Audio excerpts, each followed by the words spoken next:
एक छोटे से गांव के बाहर नदी के किनारे एक संत रहते थे। उनका नाम संत दयानंद था।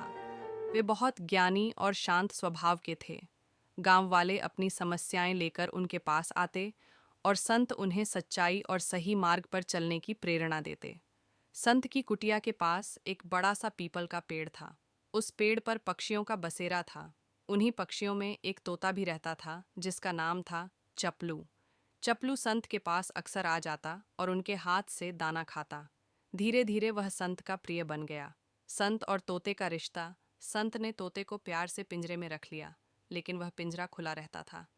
चपलू जब चाहता उड़कर आकाश में चला जाता और जब चाहता संत के पास लौट आता। संत उसे सिखाते थे, जीवन में सबसे बड़ी चीज़ आज़ादी है। हर जीव को खुला आसमान चाहिए, क्योंकि कैद में खुशी नहीं होती। चपलू बहुत चतुर था। संत ने उसे एक वाक्य सिखाया, आज़ादी अनमोल है।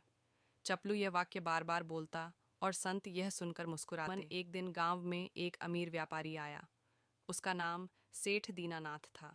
सेठ ने संत की प्रसिद्धि के बारे में सुना और उनके दर्शन करने कुटिया पर पहुंचा। जब सेठ ने संत के पास सुंदर, चतुर और बातूनी तोते को देखा तो वह मंत्रमुग्ध हो गया। सेठ ने संत से कहा, मुझे यह तोता दे दीजिए। मैं इसे सोने के पिंजरे में रखूंगा और इसकी बहुत सेवा करूंगा। इसे सबसे अच्छा खाना दूंगा। संत ने कहा, यह तोता सोने के पिंजरे में खुश नहीं रहेगा। इसे खुला आसमान चाहिए। लेकिन सेठ ने जिद की। उसने कहा, मुझे यह तोता बहुत पसंद है। आप चिंता न करें, मैं इसका अच्छे से ख्याल रखूंगा। संत ने तोते को देखा और कहा, अगर यह तोता तुम्हारे पास जाना चाहे तो मैं इसे मना नहीं करूंगा। तोते की कैद सेठ चप्पलू को अपने साथ ले गया। उसने तोते के लिए एक शानदार सोने का पिंजरा बनवाया। पिंजरे के अंदर ताज़े फल, पानी और तरह तरह के स्वादिष्ट व्यंजन रखे। लेकिन चप्पलू उदास हो गया। चप्पलू ने खाना पीना छोड़ दिया। वह हर दिन केवल एक ही बात दोहराता, आज़ादी अनमोल है। सेठ सोचता था कि तोता धीरे धीरे नए जीवन के आदी हो जाएगा, लेकिन ऐसा नहीं हुआ।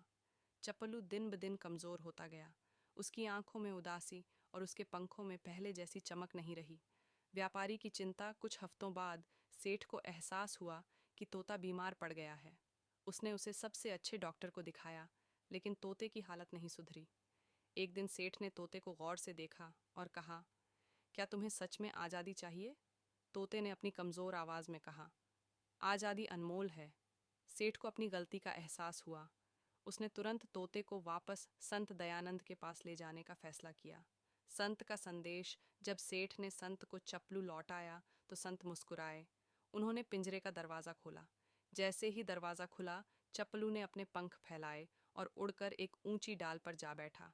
उसने आसमान की ओर देखा और खुशी से चहचहाने लगा। संत ने सेठ से कहा, यह तोता केवल पंखों से नहीं, दिल से आज़ाद है। सोने का पिंजरा कितना भी सुंदर क्यों ना हो, लेकिन कैद तो कैद ही होती है। खुशी वहाँ है जहाँ आज़ादी है। सेठ ने सिर झुका लिया और कहा, संत जी, आपने मुझे जीवन का सबसे बड़ा सबक सिखाया। मैंने सोचा था कि आराम और सुविधा से इसे खुश रख सकता हूँ, लेकिन आज समझा कि सच्ची खुशी स्वतंत्रता में है। तोते की नई शुरुआत। चपलू अब फिर से जंगल में आज़ाद था। वह हर सुबह संत की कुटिया के पास आता, अपनी चहचहाहट से उन्हें जगाता और फिर उड़ जाता। अब वह और भी खुश था, क्योंकि उसे मालूम था कि उसकी आज़ादी उसे वापस मिल गई है।